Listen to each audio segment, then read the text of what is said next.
So this specimen right here is a species of hammerhead called Eusphyra blochii, and it is more commonly known as the wing-headed shark.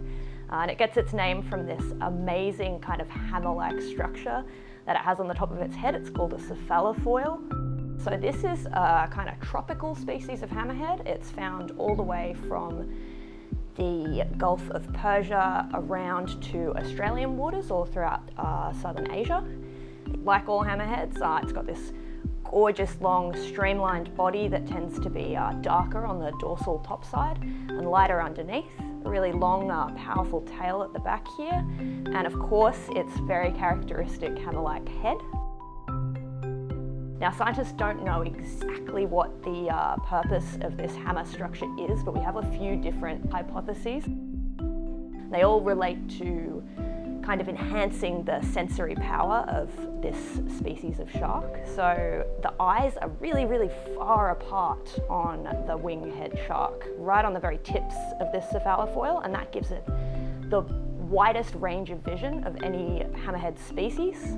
Another feature of this hammer-like structure is that it actually separates the nostrils of the shark, and this is hypothesized to give it a better kind of sense of smell. It can follow the direction of different scent paths in the water column, and it can take in a lot of water over the nostrils so it can smell at a faster rate than other species potentially.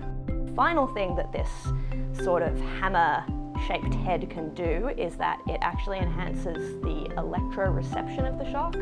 So sharks have these tiny little gel-filled pores along their heads called ampullae of Lorenzini, and these act to sense the electrical fields of their prey. And because this shark has such a long and big hammer, it probably has more surface area for these little sensory pores, so it has more of them. So this species is featured in the Tales from the Coast exhibition. What do you think about the way the watercolour from around 200 years ago depicts the animal? Would you say that's accurate?